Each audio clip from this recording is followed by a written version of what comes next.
À cette période de l'année, nous sommes toutes quasi confrontées à nos listes d'objectifs et à la pression que l'on se met pour les accomplir, puisque l'on se rend souvent compte à cette période qu'ils ne sont pas atteints.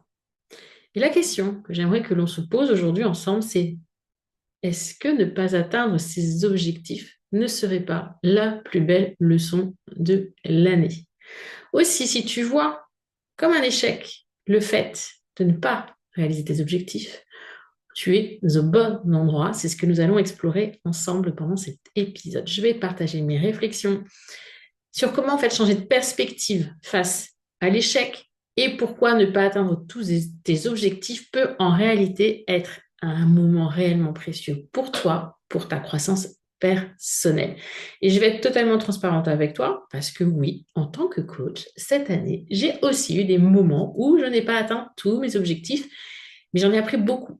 Alors, si toi aussi tu ressens cette pression d'avoir en fait tout accompli avant 2025, cet épisode est pour toi. Donc, n'oublie pas de t'abonner et de rester avec nous jusqu'à la fin où je te propose toujours une petite pépite qui se cache dans les épisodes, comme des petits cadeaux pour t'aider à repartir du bon pied.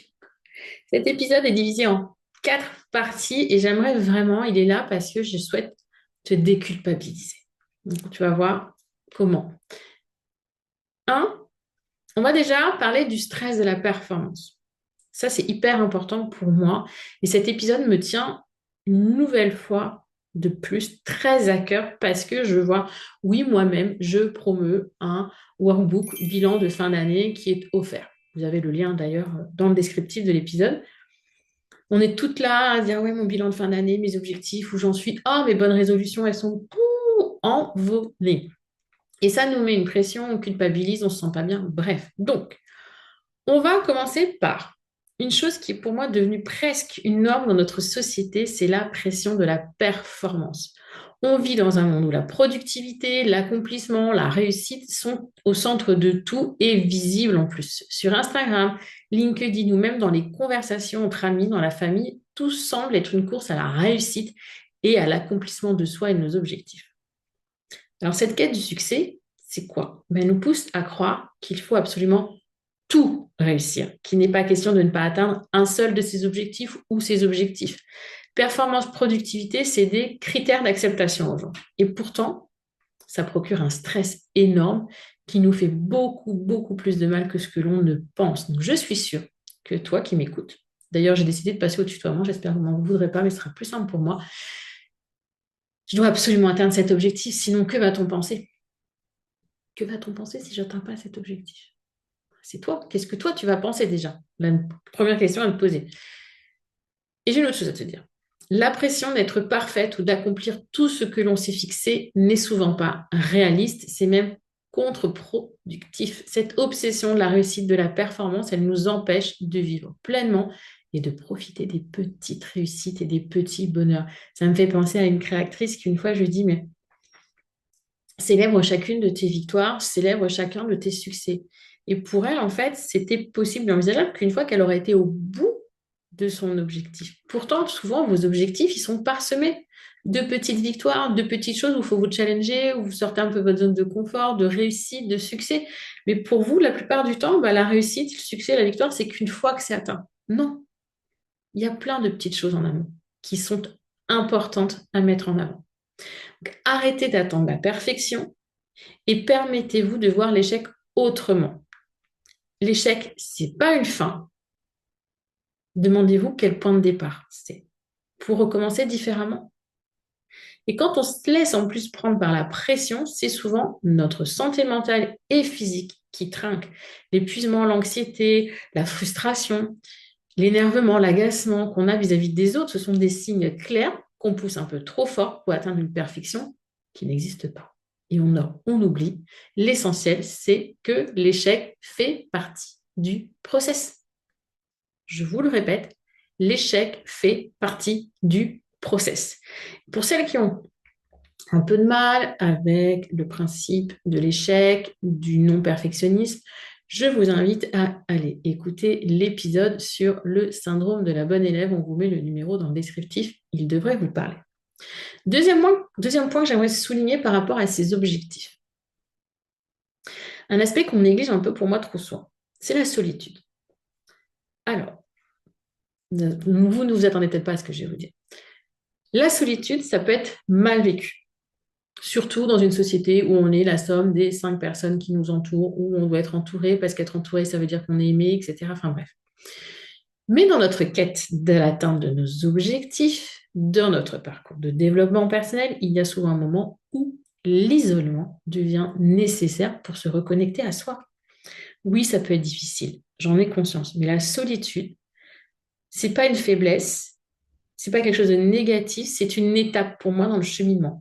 Elle vous permet de vous reconnecter à vous, d'écouter votre propre voix sans les bruits extérieurs, sans les peurs des autres, sans la comparaison avec ce que les autres attendent, etc., etc. Oui, il est crucial de se recentrer sur ce qui est vraiment important pour soi, prendre le temps de se retrouver seul, parfois juste quelques minutes, quelques heures ou même quelques jours. Pensez à des retraites silencieuses. Alors là, c'est encore le truc le plus, parce que là, vous êtes vraiment que face à vous-même. C'est hyper précieux. Et ça va vous aider à comprendre si les objectifs, les envies, les besoins, les choses vers lesquelles vous tendez aujourd'hui, ce sont vraiment les vôtres ou si c'est influencé par des attentes extérieures. Donc pour moi, la solitude fait partie du cheminement. Elle permet d'avoir un espace pour reconsidérer les priorités, se réconcilier aussi avec ses échecs et revenir plus forte. C'est un réel moment d'introspection profond. Et l'automne et l'hiver sont pour moi des périodes juste tip-top pour ça. On a tendance à être en cocooning, à s'enfermer dans sa grotte. Donc, on s'introspecte. Attention, tout de même, il ne s'agit pas de s'isoler complètement d'autrui. C'est aussi là l'importance d'être bien accompagné dans ce processus qui devient aussi tout aussi important. Tu n'as pas à tout gérer seul. Parfois, avoir quelqu'un à ses côtés, coach, mentor, une communauté, ça peut t'aider à y voir plus clair et à trouver la voie qui te correspond réellement. En fait, dans ce que je viens de vous dire, c'est un équilibre, un juste milieu à trouver. Et si vous, là d'ailleurs, pendant que vous m'écoutez, s'il y en a une de vous qui ressent qu'elle a besoin de soutien pour trouver sa propre voie, être accompagnée de manière bienveillante et structurée, là, si tu m'écoutes, je t'invite à découvrir Créatrice, programme de 6 mois à 1 an conçu pour les femmes qui veulent se réapproprier leur vie, retrouver leur confiance et s'épanouir sans se perdre dans les attentes extérieures, ne plus subir, ne plus suivre le flot, mais vraiment devenir l'actrice de sa vie et en prendre le contrôle, entre guillemets, autant que c'est possible. Donc la solitude, c'est nécessaire. Et souvent, quand vous êtes en plus dans une phase, si je prends le cycle de Hudson, qui parle en fait des 4 saisons en termes de... On est des êtres cycliques. Et quand on arrive dans la phase d'hiver dans notre vie, elle peut venir plusieurs fois, on peut avoir vraiment ce besoin de prendre du recul par rapport au reste du monde. Donc, en fonction aussi de ces périodes de la vie, de là où vous en êtes, vous pouvez avoir besoin de plus d'isolement.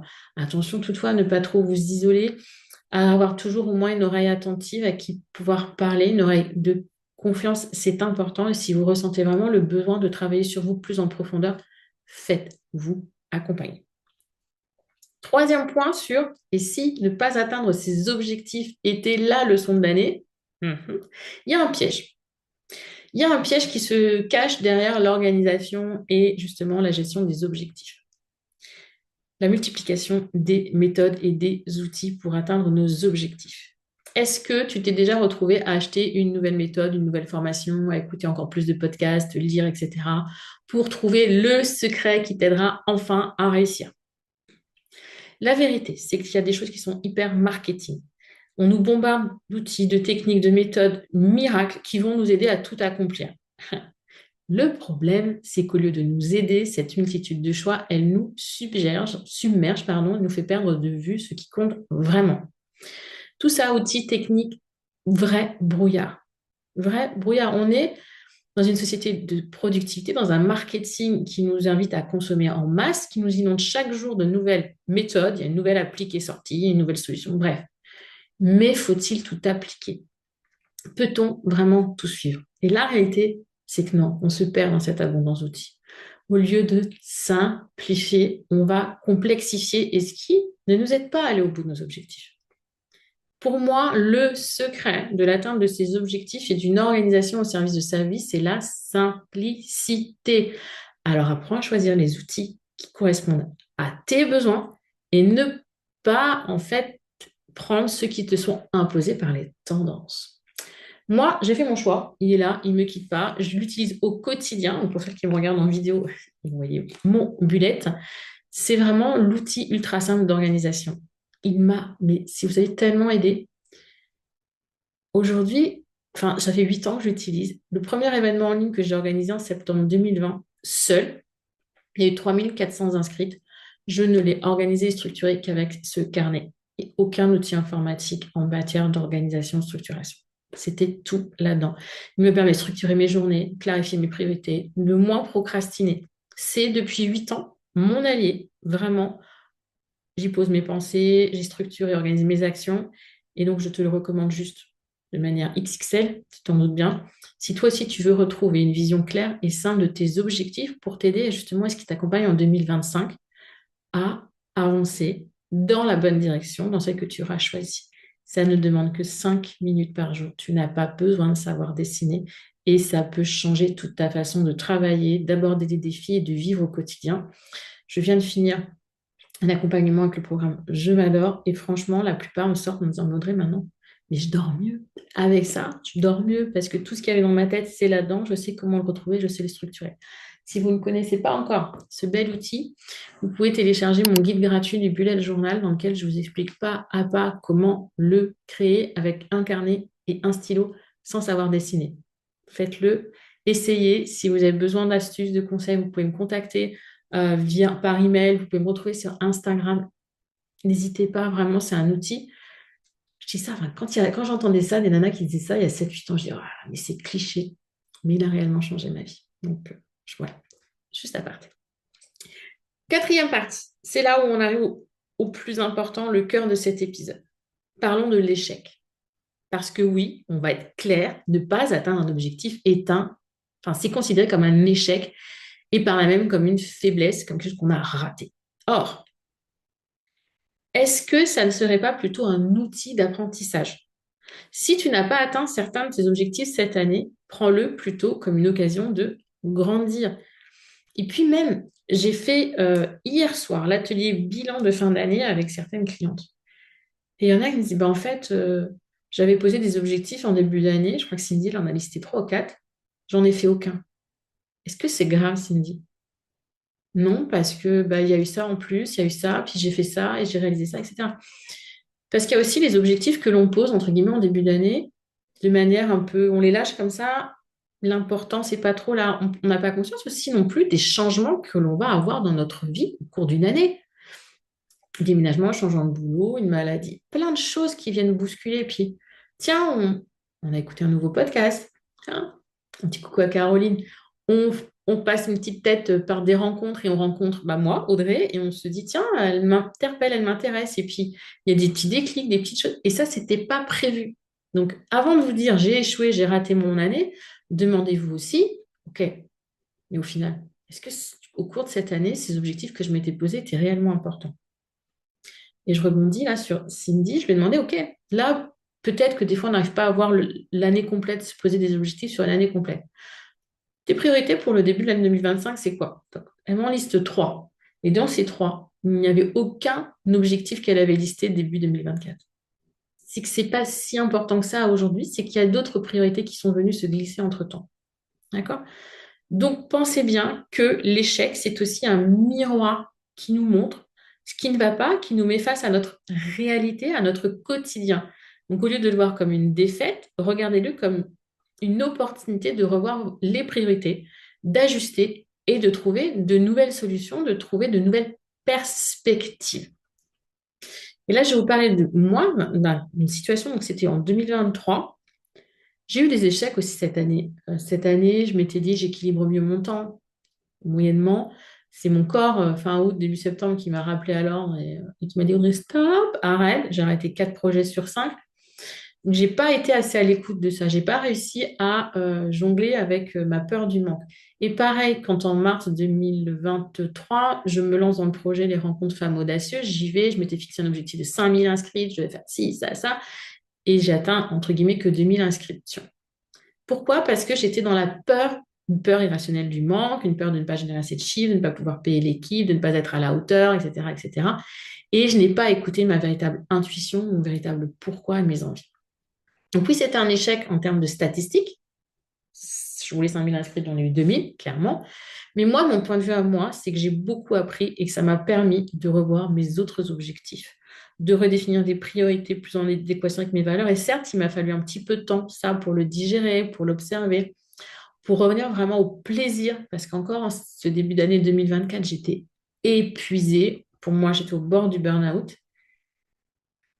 Et j'avais pas encore, voilà, même si ça faisait déjà un an qu'il y avait eu cet échec, pris vraiment le recul, pris la connaissance corporelle de ce que je ressentais. Je n'écoutais pas assez mon corps. Et aujourd'hui, ma leçon, moi, de mes échecs de 2024, c'est vraiment mon corps est un ami et non un ennemi et il m'envoie des signaux pour me mettre dans la bonne voie. Il m'envoie vraiment des signaux pour que je me sente bien. Et ça, vous voyez, ça vient, c'est une leçon que j'ai apprise. Donc oui, ne pas atteindre ton objectif, c'est peut-être certes difficile. Notre amour-propre en prend un coup. Et parfois, il n'y a que notre amour-propre qui en prend un coup parce que les personnes qui nous entourent s'en moquent ou alors elles vont vous encourager, elles vont être hyper bienveillantes. La personne la plus difficile, c'est vous-même. Donc, accepter l'échec comme une leçon, ça va vraiment vous libérer d'un poids énorme, vous faire grandir. Considérez-le comme une occasion d'apprendre. Je vous l'ai déjà dit, de réajuster. Voilà, je repense à Cindy, en fait, les trois objectifs de l'année dernière, c'est pas qu'ils ont plus lieu d'être. Ils sont là, ils méritent d'être là dans la pensée. Peut-être qu'au cours de l'année, tata, mais moi, mes priorités à aujourd'hui, c'est ça. Donc, échouer, non, ce n'est pas une fatalité, mais c'est comme la procrastination, un indicateur. Alors, si toi qui m'écoutes, tu n'as pas atteint tes objectifs cette année, sache que non, tu n'as pas échoué, tu as juste appris ce qui ne te correspondait pas. Donc, à toi maintenant d'en tirer les leçons appropriées. Je vous en ai parlé en début d'épisode. Si vous avez besoin d'aide pour faire ce bilan, vous posez un petit peu les bonnes questions, je vous offre, comme chaque année depuis 3 ans, un workbook avec une trentaine de questions, d'exercices pour faire votre bilan. Et je vous mets bien sûr le descriptif. Enfin, dans le descriptif, vous avez tout. Donc la question finale, ce serait comment repartir sur de nouvelles bases là, pour la nouvelle année en 2025. Donc réfléchis. Au lieu de te concentrer sur ce que tu n'as pas accompli cette année, pense déjà à ce que tu as appris. Comment tu as évolué en chemin tout au long de ces 12 derniers mois. Pour moi, c'est ça qui compte.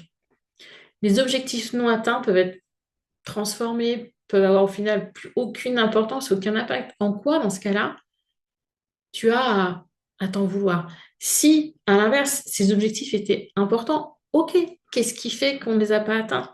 En quoi? Où est mon niveau de responsabilité là-dedans? Et qu'est-ce que je décide et je choisis de changer, de mettre en place pour réorienter ces objectifs en 2025? Quel changement pratique? Quelle routine? Qu'est-ce que je peux mettre en place pour m'éviter de retomber dans cet échec, entre guillemets, et de me mettre trop de pression? Donc, prends vraiment un moment pour faire ce bilan en douceur. N'oublie pas une chose, la perfection n'existe pas. Ça fait longtemps que je ne vous l'ai pas dit celle-là, mais mieux vaut fait que parfait et surtout pas fait. Et même si tu n'as pas pu tout accomplir, même si réfléchis à ce que tu as accompli et ce pourquoi tu es fier aujourd'hui. Sois bienveillante envers toi-même et accepte que tout ne soit pas parfait. Mais ce qui est parfait, moi je trouve, c'est le courage d'avoir essayé. C'est d'être dans le mouvement. C'est ça qui compte vraiment. C'est quelles sont peut-être même les micro-actions, les micro-petits pas, les choses que j'ai pu tenter, essayer durant cette année et qui m'ont peut-être fait changer, qui m'ont fait découvrir autre chose, qui m'ont fait me dire, mais en fait, mon objectif, non. Donc oui, là, il peut être temps de fixer des objectifs alignés avec ses vraies valeurs, ne pas se laisser submerger par les objectifs imposés, par la société, par notre entourage, par notre famille. Prends le temps de réfléchir à ce que toi, tu veux vraiment et lâche la pression. Comme dirait Véronique, lâche-toi la grappe. Autre point, avant que je termine, si vous n'êtes pas en capacité de vous fixer des objectifs, c'est OK. Il est où le problème là-dedans? Il n'y en a pas. Vous pouvez aussi fonctionner comme moi, plutôt par intention. J'ai l'intention de prendre soin de moi, soin de mon corps. Voilà. Certaines personnes vont réussir à vous dire, ben voilà, moi, avant la fin de l'année, je veux avoir mis en place 3 séances de yoga par semaine, je veux avoir changé dans mon alimentation ça, et ça va se faire par étapes. Et d'autres, non. Donc, si vous n'êtes pas en capacité vraiment d'avoir un objectif smart, spécifique, etc., temporalisé, avec des chiffres et tout, posez au moins des intentions. Demandez-vous dans quelle direction j'ai envie d'aller. Qu'est-ce qui me ferait du bien cette nouvelle année? Et puis, c'est d'aller chercher plus loin. Ok, ça me ferait du bien, mais pourquoi j'ai besoin de ça? Ok. Faites l'exercice des 5 pourquoi. Allez gratter en profondeur pour voir si si ce que vous dites là, c'est vraiment important. Parce que si c'est pas important pour vous, vous allez le procrastiner. Et si vous allez le procrastiner, vous allez vous en vouloir de le procrastiner. C'est un cercle vicieux. Donc, vraiment, prenez le temps. Même si c'est pas là, fait au 1er janvier 2025, vos objectifs, en quoi c'est grave. Il n'y a pas de problème. Vous voulez poser des nouvelles intentions en avril? Ben, vous poserez des nouvelles intentions en avril. C'est vrai que le changement d'année civile est entre guillemets propice à ça. On change d'année, on ouvre un nouveau chapitre, patati patata. Mais on n'est pas obligé. C'est ça qui est bien aussi. C'est que là, comme je vous disais tout à l'heure, écoutez-vous, vous, de quoi j'ai besoin, de quoi j'ai envie. Là, j'ai pas envie de me prendre la tête parce que j'ai trop de boulot, trop de choses et j'ai pas le temps, etc. Par contre, moi, c'est important pour moi de le faire, donc je vais me programmer, je vais prendre un rendez-vous avec moi-même le deuxième week-end de janvier, je me prends une après-midi pour ça. C'est pas important pour vous? Enfin, pourquoi vous vous prenez la tête? C'est ça aussi qui compte pour moi et dans l'importance de se retrouver des fois seul face à soi-même, c'est là aussi. Parce que parfois, on va dans des directions, on s'oblige, on doit, il faut que, alors que soit on n'a pas besoin.